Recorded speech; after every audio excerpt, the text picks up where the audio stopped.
Hi, global entrepreneurs. Welcome to BGS YouTube channel. We've had quite an interesting couple of months. We've been interviewing a lot of people in the Portuguese startup ecosystem, from venture capital investors all the way to startup founders and policymakers. We just wanted to share some more light on the Portuguese ecosystem, and we hope you learn a couple of things from these interviews. Enjoy. So the first question for a person that is not Portuguese, how did PV started? And what led you to be, one of the major VCs in Portugal at this moment? How did this happen? Well, the story started 30 years ago, so it was a long time. So, of course, Portugal Ventures started really back in 2012 as a merger of three different VCs here in Portugal. Maybe that's one of the reasons we are big, because we were a result of a merger of three companies back in 2012. But if we look before, so we started in the VC industry back 30 years ago, basically. So Portugal Ventures, in fact, is considered to be the most active VC here in Portugal because there are not so many VCs. So it's not, hard to be the most active one. But still, we managed 200 million in assets, and we have a huge portfolio, 100 companies in our portfolio. So that's why we are considered to be the biggest one. Because PV has been so critical into the Portuguese ecosystem, you've had very successful exits. Some of them never enough. Yeah, never enough. But it's quite impressive, because we wrote a report where we sort of identified the top startups, and many of them appear in this reports. So in Portugal, we want there to be much more exits. So what's PV's role in helping these exits become having this success rate? Okay, when we invest in a company, we are part of the team. So the role is to be there supporting the founders, supporting the management team in everyday tasks. So meaning helping to run the company, raising the first clients, making the test for the pilots to work out. And at the end of the day, our main objective is, of course, to sell the company, to create value and to sell the company. And for that part to happen, everything has to be aligned. So the founder and the management team has to understand that since the very beginning, from our investment, from the day one, or even before, a VC wants to sell the company, or at least wants to sell the shares that owns in the company. And so back to what you said, back to the exits strategy. So the strategy has to be outlined from day one. To understand what are the exit routes, how can we de-invest, how can we exit. And I have to tell most of the stories don't end as a successful story. Mm-hmm. You go to the statistics in Europe and you see that 90%, 20% of the investments end with a write-off. So basically, write-off is the same as saying that our investment is zero at the end, so the return on investment is zero. And in Europe, statistics also say that 25% of the exits are trade sales and IPOs. And in Portugal, we don't have any IPO yet, so we are still in the very beginning. We have an ICO, right? And it's yours. It is. It's also your portfolio. It is. It was hard, It's like stormy waters, but a lot of bumps ahead. But yes, we are still fighting for the IPO. Let's see if the market responds. We tried back in December with a portfolio company. Unfortunately, it was not successful. Not only our attempt, but others' attempts that were made by that time. But let's face it, it's a problem here in Portugal. Not only in Portugal, in Europe, we don't have the Japan Nasdaq or the US, so we need a stronger muscle in the IPO strategy. Well, how long do you think that is going to take for this maturity to come about? Because that's something comparison to the US. 30 years? I don't know. I don't know. I don't have a crystal ball. But it will take some time. It involves this.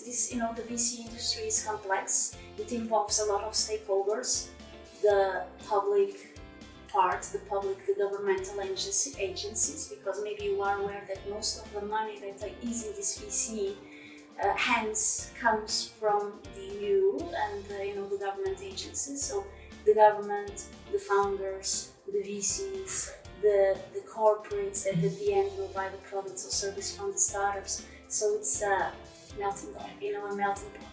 So Rita, one question. That's a very important point, and especially right now, thinking about Horizon Europe, how to structure, how to invest.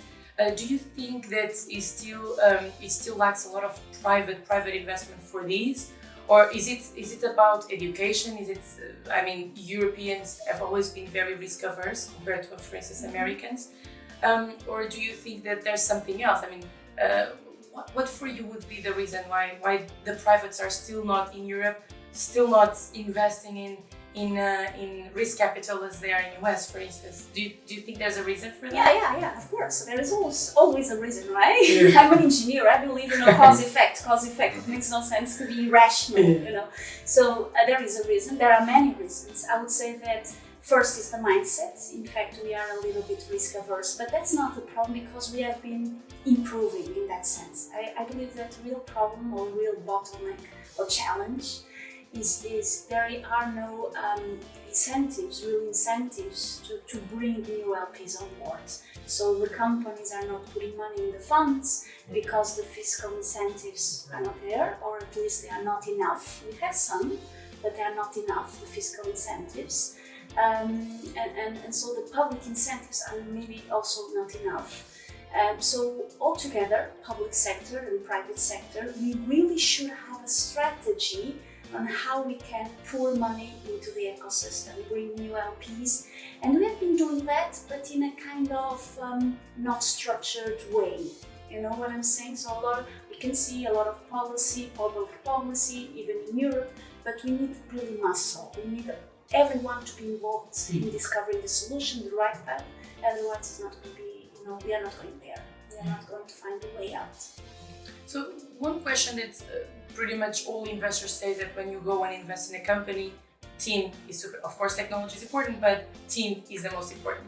So let's imagine that I just read on Forbes that Portugal is the new Lisbon is the new Silicon Valley. And so I'm in UK, Brexit's happening, I probably have to switch my company, and I'm like, why not Lisbon?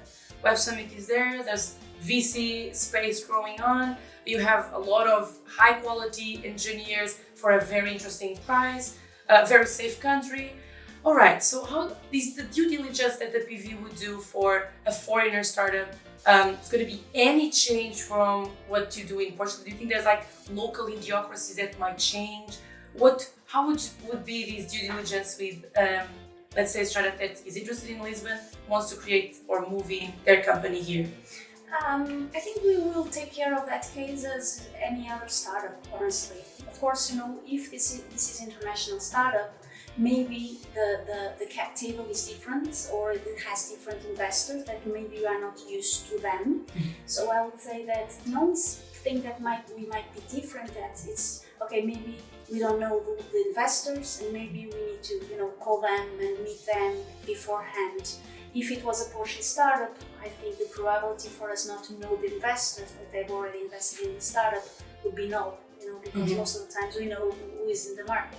But apart from that, I would say that's completely identical, the process. And in fact, we have but we are starting to use, VC funds or Portugal Ventures funds to attract international, startups that might be expanding to Europe, that find that Portugal is a nice location for fostering, for spreading their products, their services.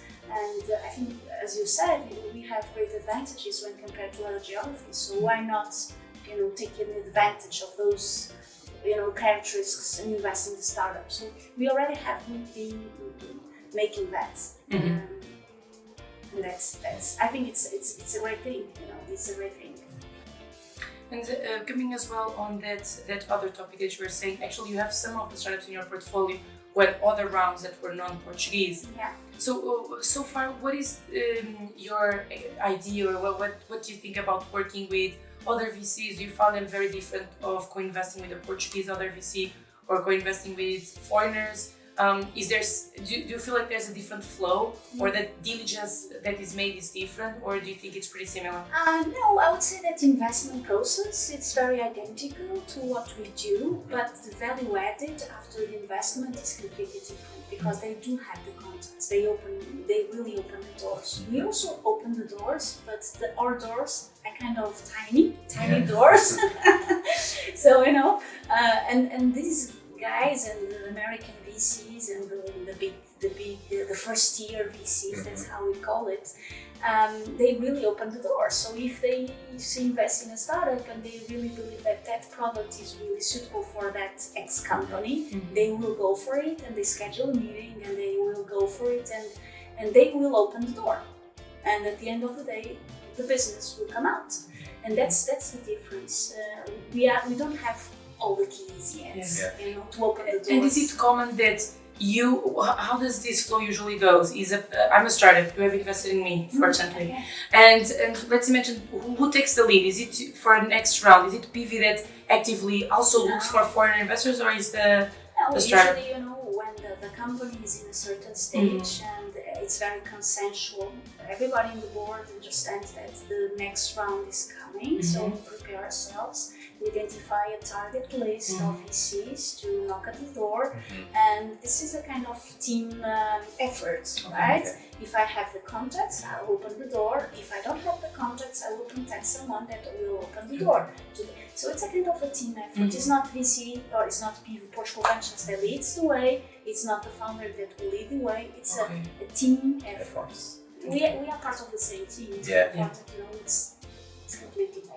So do you think this is more like a private-led effort, or do you think the government has to be in charge, take the wheel to help attract more LPs into Portugal, or do you think private sector just come together and make this possible?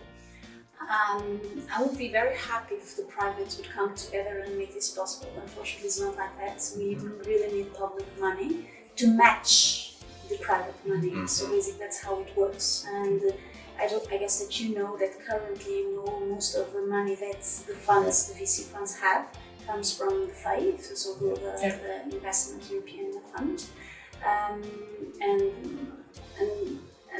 that's reality. And so basically they match. The private funds are matched by the public effort. That's one of the big differences when compared to the US.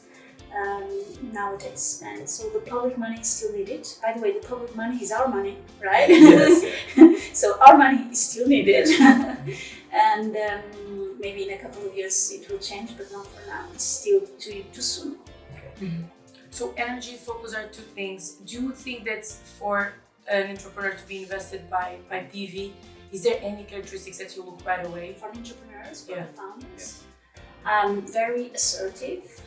Not arrogant, a little bit maybe, ambitious, but at the same time humble, at least. So when I say arrogant, it's kind of, you should really be ambitious and think big, but at the end of the day, you should listen to what your peers or your VC is saying, but because it might make sense.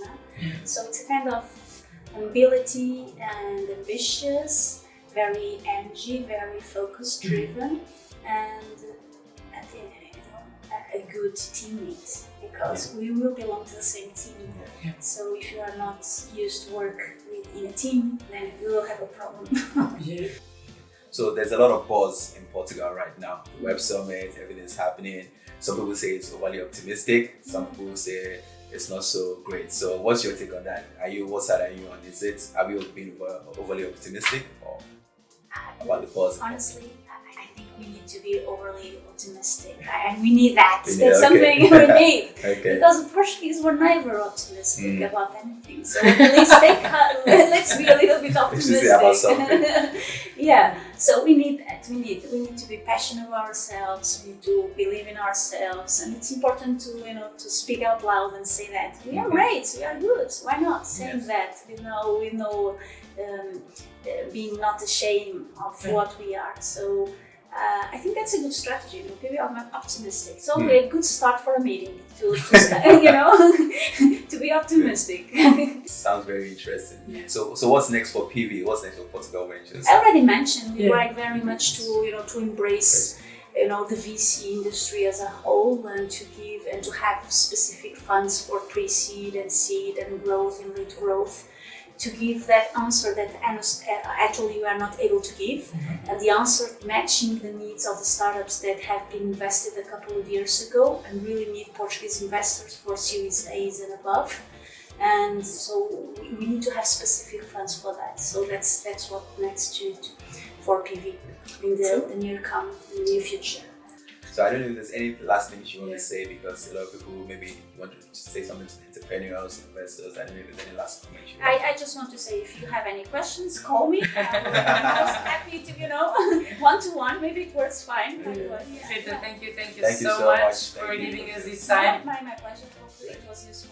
Okay, yeah, very useful. Thank you. Thank you very much. Okay. Thank you. Hi everyone, I hope you really enjoyed that video. If you want to know more about Portuguese startup ecosystem as well as the top promising scale-ups in Portugal, make sure you go to our website at www.scaleupportugal.tech and download all our reports that we've written for the ecosystem.